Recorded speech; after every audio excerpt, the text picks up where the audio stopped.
of water talk. Stay hydrated. Stay hydrated. It was coffee talk. I think this is my second week, no caffeine. How is that going, by the way? Can we have an update in your mood and your family's reaction, and are they dealing with it? Are you manageable?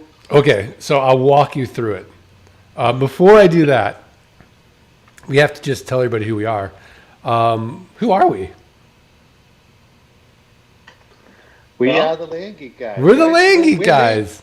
We're Land Geek. We're Land Geek. It's all about passive income. We buy assets, which is vacant raw land, 25 cents on the dollar, and we sell it to people who pay us a monthly payment. We become, in effect, sort of like the bank for them, and we make really big returns. They're able to control a property and everybody's happy. Yeah, I took a walk this morning around my neighborhood. It's really beautiful out right now. I mean, it's so hot here. It's like 90s during the day, but the mornings are really nice. And I'm walking. I'm like, if somebody asked me now, what do I do? Or Kevin Perney, good morning.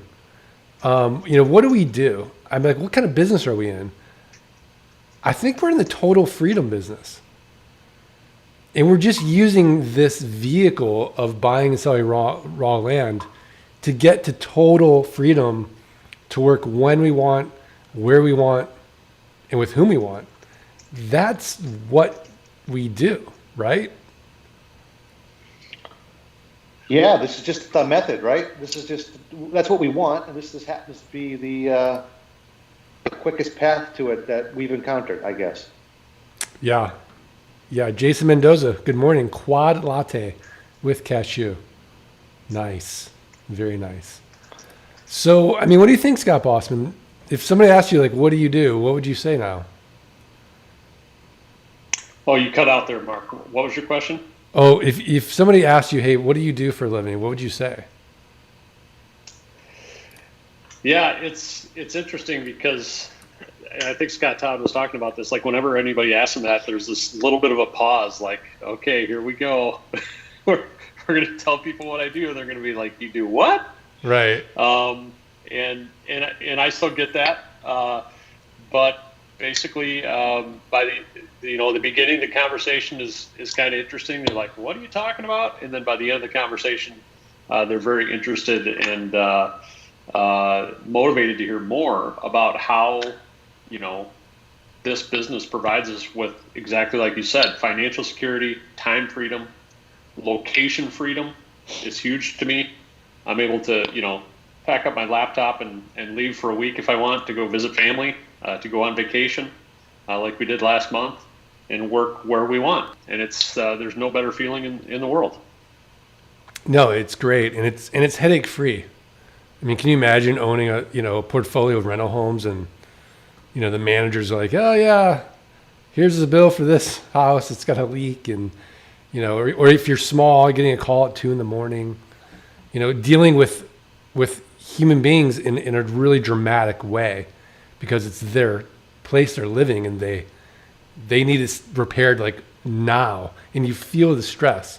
Like, this is really stress free. Like, what's the most stressful thing we have to deal with a borrower? It's like, you miss your payment, and that's automated with Geek Pay.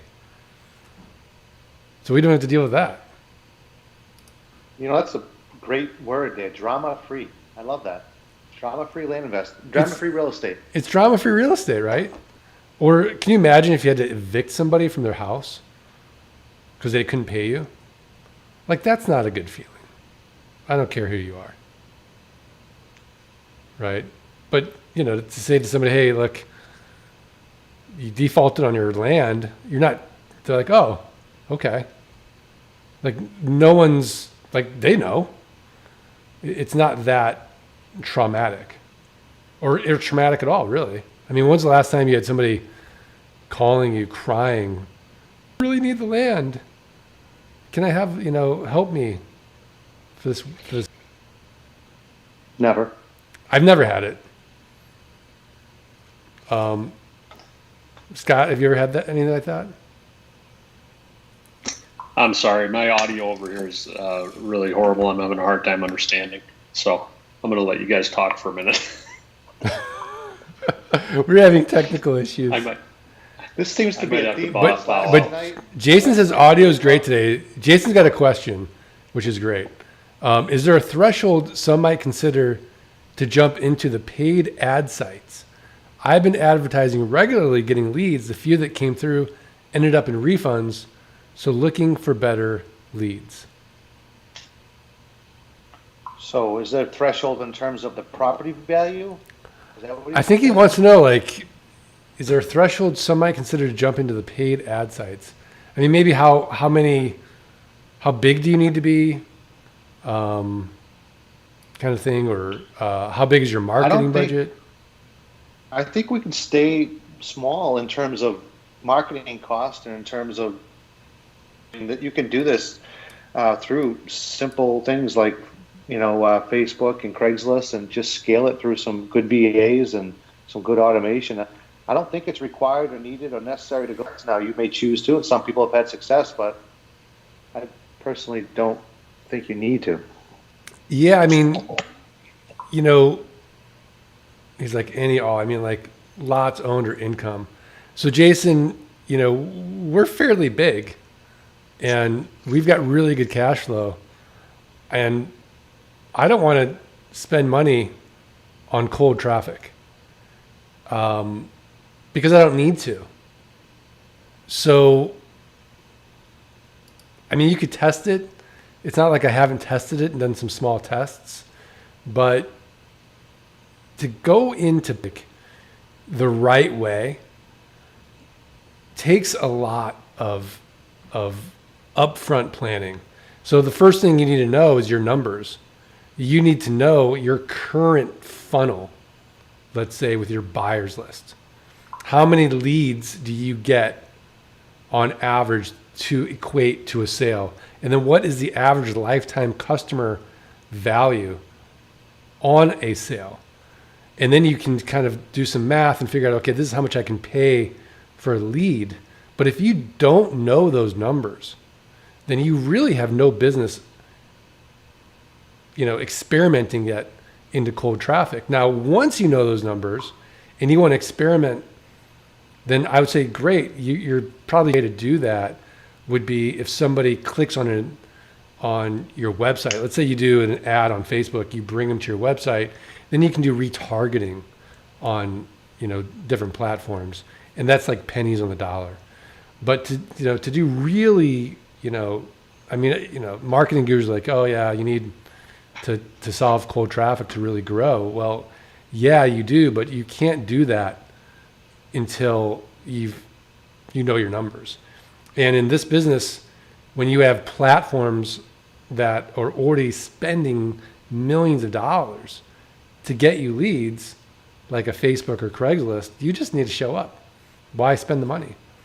And then really what you do own is your buyers list, and then marketing to your buyers list effectively, I think, is a better strategy and a much, much cheaper strategy and a much more profitable strategy than cold traffic.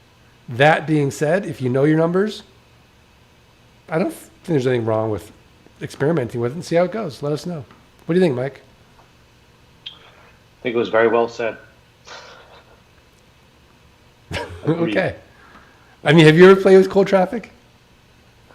No, and I like what you said about you just plug yourself into platforms that are already spending the money, but the buyers list is key. You own that, and that's a big bang for your buck. Right. I mean, and think about how difficult it is with cold traffic. You're talking about a human being that doesn't know you from Adam, right? They don't know you, they don't like you, they don't trust you at all at this point. They're not even looking for you. You are literally interrupting them with some type of offer.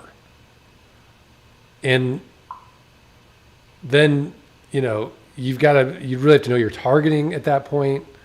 It takes time. I mean, you'd have to have a ton of patience to even crack it, when you could just go to Land Modo where people are already interested in land. You can go to Craigslist and, people are searching for it. Facebook they're searching for you, and then you're showing up. It's a warmer lead. It's a better lead. Oh yeah. So Jason says, I'm beginning to believe that land sites are warm traffic where the others are all cold. Those looking for land actively go to land sites. Exactly. That's exactly it. So, you could do a long-term cold strategy if you had deep pockets and start, bringing traffic to your website. It would be very, very painful, I think, for most people to go through that unless they really know their numbers and they have a really good sort of back end follow-up process to convert those leads. It's tough. It's really tough. I don't know. Hi, Mike. Hey, Mark. Racine Sugai says, good morning. Racine, the deal machine. Sugai. Hey, Racine. Aloha, Racine.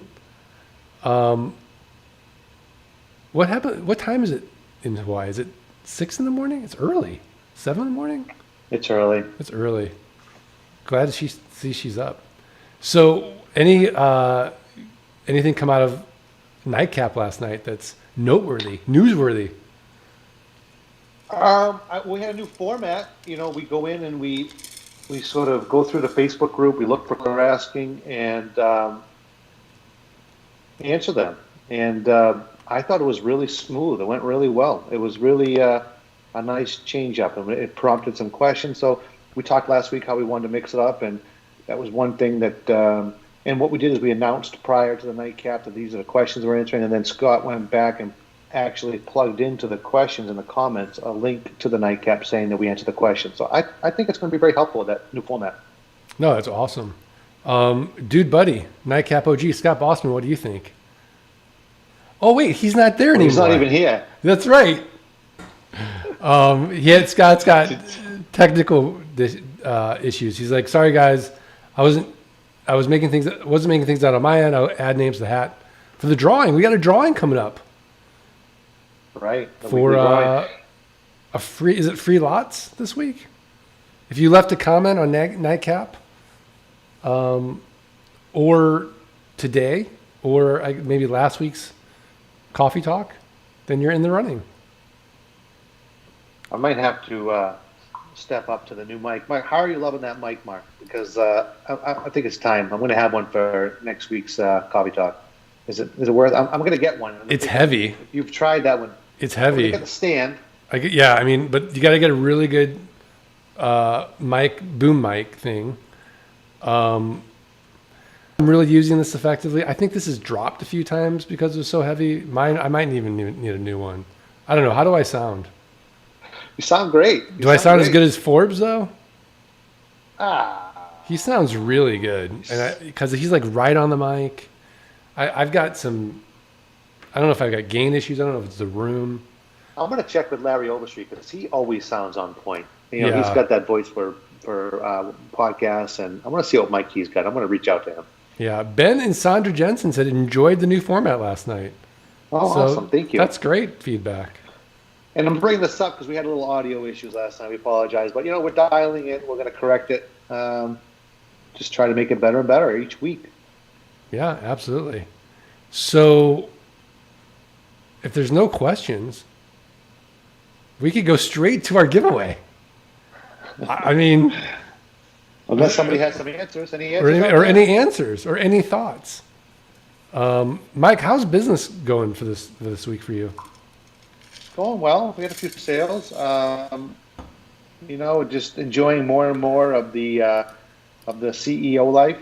Enjoying it. Got a nice team that's working really well, and it's really learning to let go even more. I think that's Scott Bossman recommended a book, Who Not How, and I thought that was more powerful. I said last night in the Nightcap to the 4-Hour Work Week. I really do. The impact that book has had on me is just huge. Wow. I downloaded it on Audible. I haven't started it.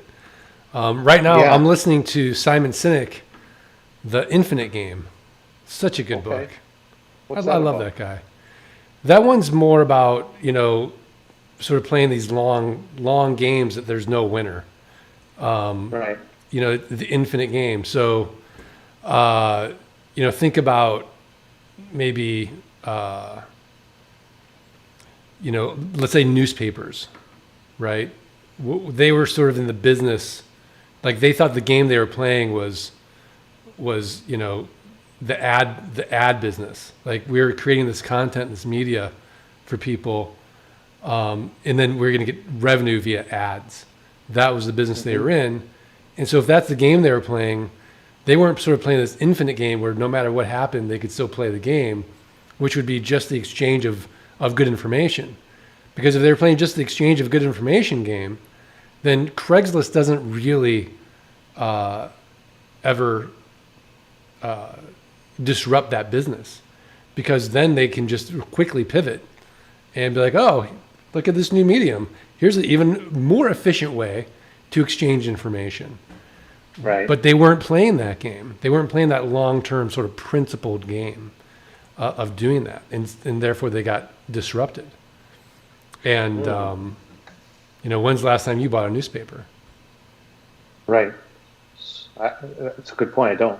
And, I don't know anyone. I can't remember who the does. last time I saw an ad in a newspaper either. So, yeah, that's interesting. Okay. The infinite game. The infinite game. So it's sort of like having like, what do you really do?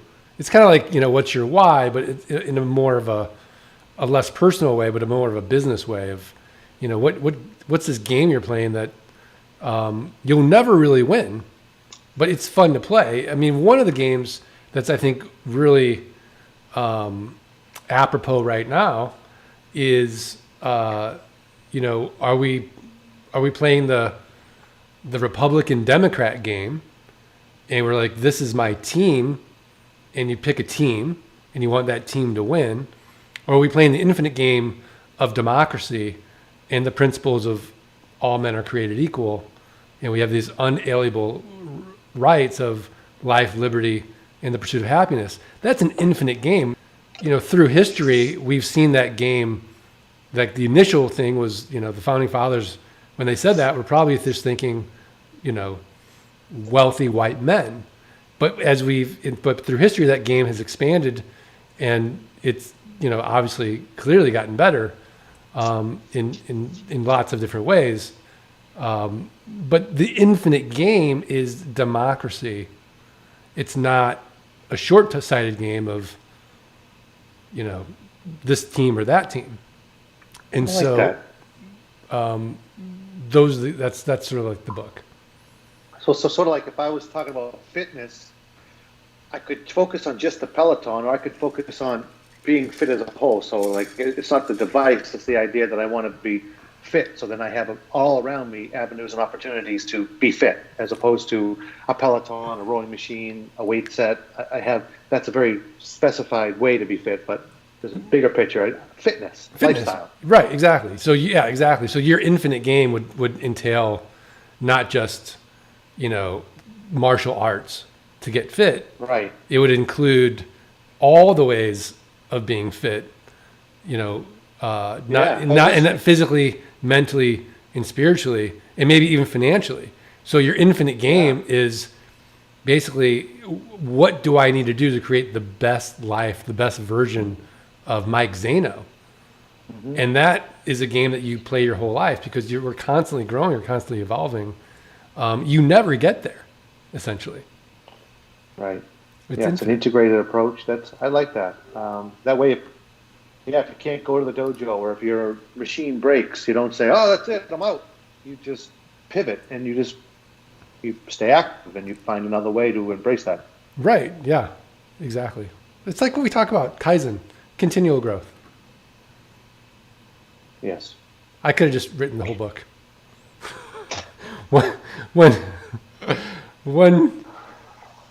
One sentence. Speaking of books, Dirt Richer. We're getting closer.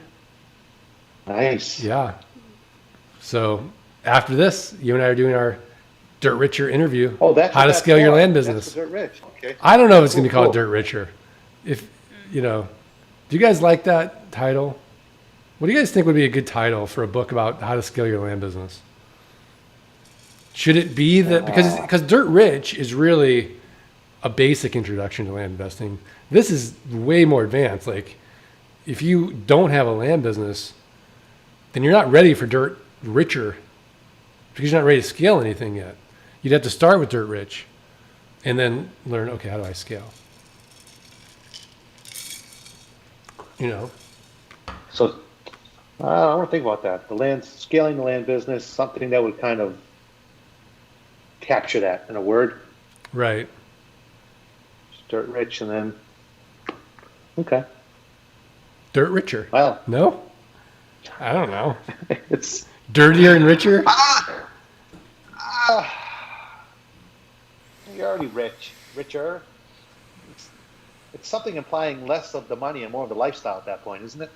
Because you've already got the money. Right. Yeah, you've already got the Now money. you're talking about the lifestyle. So Yeah, so this title would be, solving not just your money problems, but now solving your time problems, and putting the business, making a passive income machine, as opposed to be working in the business. Now you're working on the business as the CEO, and the book kind of outlines, the mental shift you have to make, and then all the different people that you need to plug in to scale. So it talks about the intake manager, the ad writer, your sales assistant or an acquisition manager, all these people, your due diligence team, using software to automate your mailings, using software on the back end to automate getting paid, kind of thing. it's just like how to maintain and scale this business, a wealthy lifestyle, or however you define wealth, but without getting your hands dirty, because you're not in the mix. You're not putting the gloves on. I like that. Keep your hands clean. Yeah. Kevin Perney says, what elements of your land business do you outsource? I think, Kevin, the better question is, what elements do we not outsource? Yes. Because we outsource everything. What don't we outsource? Right now, I don't outsource deciding which deals I'm going to invest in. So I know we've talked about that, but so I decide where I have the final say on yay or nay on a deal. So that I don't. And I know some people do, like Scott Todd uses his team knows all about yield and, so on and so forth. But I like that. It's like, I feel like I'm like a mini Warren Buffett. I'm evaluating deal to deal to deal. And I'm like, all right, where am I going to put the money? Right. So it doesn't upset me to do that. Yeah. Okay, Kevin meant to say not outsource. So the only thing I don't outsource, Kevin, is because I think about it like Mike, right? Where am I deploying my capital? So I look at that, and then as a CEO, like, is everything working? Auditing the systems and the processes. If we're going to do we need to bring someone else on?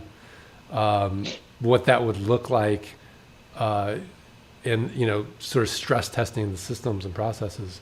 But other than that, I don't do much else in the land business. Sorry, you still got me thinking about your book. I'm thinking dirt rich. We cross out the rich and we write wealth.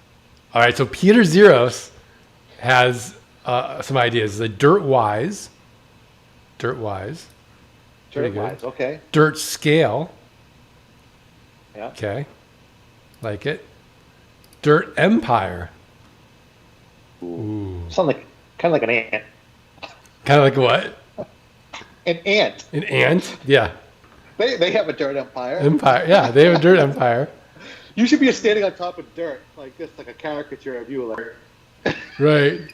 The land concierge says life rich. Ooh, okay. That's good. That encapsulates it all. These are all good ideas.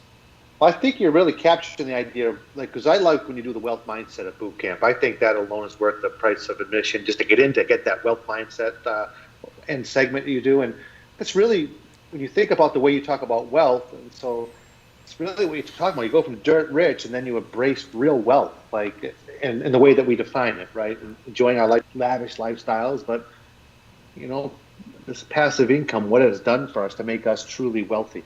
Right.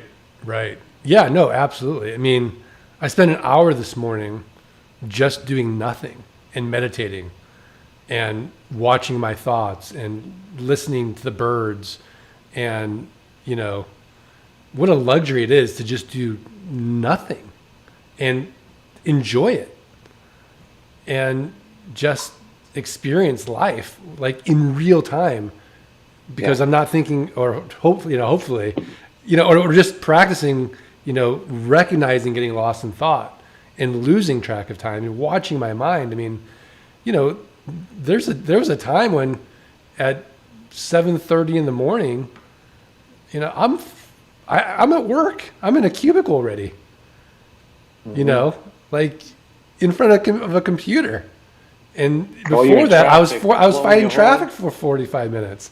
Like it's amazing to think about now, like all these things, how amazing life is when there's so much I don't have to do now. It's incredible. Here's Ben and Sandra. What do you think of this? Jensen, dirt freedom. I like it. Or dirt free. Yeah. Dirt free. Dirt rich, dirt free. We're getting there. We got the idea, so I think it's gonna get close. Yeah, I mean, so Mike, is there something like you do, like the triggers, like, oh my gosh, I can't believe, like I get to do this now. Like you kind of look back, because I mean, I know you're still at the firehouse, but probably every morning when my wife and I go on a walk with our dog for like an hour, hour and a half, 2 hours, whatever it is, and just getting up and just having that free morning, Right. where, so I don't know, yeah, because I do know that's really awesome. I know it sounds really simple, but it's just a nice feeling to be able to just, okay, what am I doing this morning? I'm going to go for a walk. Well, but it's not the walk, it's the deepening of that relationship with the person you love the most in the world and having that time to do that instead of, being on the walk, or thinking like, okay, I got 20 minutes. We'll take this walk. Like you could even be with her, but not really be with her because you're stressed out about something going on and, this or that. But like because now you have the luxury of just being completely present because you guys don't have to worry about money. It's just a big bucket of stress. It's more gone. Yeah. So we can talk about how we're going to scale, how we're going to improve our system. It's just it's higher level fun talk, right? Right. How can we, because you just keep at the very end, there are still little pieces, like little whittle in the business, right? Even though it's just start pulling those away, like, and paring it down, simplifying it. So it's fun, very fun, actually. Yeah. Dude Buddy, Nightcap OG, Scott Bossman, The Dirty Path to Freedom. I like that. The Dirty Path to Freedom. Dirt Path to Freedom. Dirt Path to Freedom. So, Scott, we're ready for our giveaway. Who won lots? I think he just posted it in the chat. Did you see that? Did he? I didn't see it. He said we have a winner. I don't know who it is, though. Did. I think I saw that name. Let me see here. Darren Nichols. Yes. Darren Nichols, congratulations. We'll get you into lots. MK Collectible Cards says that's what I call dirty money. It's kind of cool. I don't know. Mountains of Wealth. Mountains of Wealth. All right. Well, I want to thank everybody for joining us on Water Talk, Coffee Talk. What are you drinking? You're drinking water. I'm drinking water. Yeah. Water. I will say that I think my sleep is better after quitting caffeine. And I'll say like my energy level is a little different, slightly different. Is it better or not? It's better. Got a little bit better sleep. I sleep better. I'm a little stronger in the afternoon. Like remember, like 2 o'clock in the afternoon, I'd have to take that 20-minute power nap. I'm noticing like I want to take it, but I don't have to take it now. Okay. That afternoon dip's not as dramatic for me now. And then I'm noticing like just that by eliminating this ritual that I would do, that would take 5-10 minutes, and then the drinking of the coffee, which is like an hour, I'm really instead of doing a 20-minute meditation, I'm doing an hour meditation. I'm really enjoying that relaxing time, just observing, consciousness and what's going on with me. I'm this close to trying it. You haven't convinced me yet. You're very close. Well, if you're doing the morning journal, I think that's very meditative. Yes. I really do. But the coffee, I'm close. I'm just trying to see, and I'm using you as a kind of a visual experiment. I'm just studying you. If this works out for you, I might try it. Okay, so the first week when I was going through withdrawal, my withdrawal symptoms, I had the first day a little headache, not bad, and I took Advil and it was fine. But that week, last week, I don't get depressed. I was slightly depressed. Like it affected my mood. I don't know if you noticed it on the round table or anything. Well, I wasn't on that round table, but I don't think I noticed too much. But maybe it's internally how you were feeling. I don't know. I don't like being addicted to anything. So and there is this caffeine and what? So wait, have you found a coffee alternative? Are you even going to bother with that? I haven't yet. I think I'm going to just for fun, but I was going to wait because I'm just really enjoying the habit of substitution of this one habit to this other habit. And if I bring in, just a no caffeine substitute, well, then it's going to kind of upset the habit I'm in right now of that hour meditation instead of having a cup of coffee. Okay, that makes sense. So you've substituted the meditation for the coffee is what you've done. Right, but like in the afternoon, it'd be really nice to have like a little. It's nice to sip when you read a book, don't you think? Sip something hot. Yeah, especially as it gets cooler. So it hasn't been that cool here yet, but I think it will be eventually. But it's funny, like I'm really enjoying this. I didn't think I would enjoy an hour meditation. It's like amazing. It's really, really nice. All right. Yeah. I'm close. Yeah. Yeah. MK Collectible Cards coffee was my vice. I love coffee. It's true. All right. Zen Master, thank you. Everybody, thanks for being on. Work on those, that mailing and marketing, your M&Ms. Have a great weekend. And we'll see everybody next week. Congratulations, Darren Nichols. Mike Zano, love you, man. Love you too, man. Thank you. See you.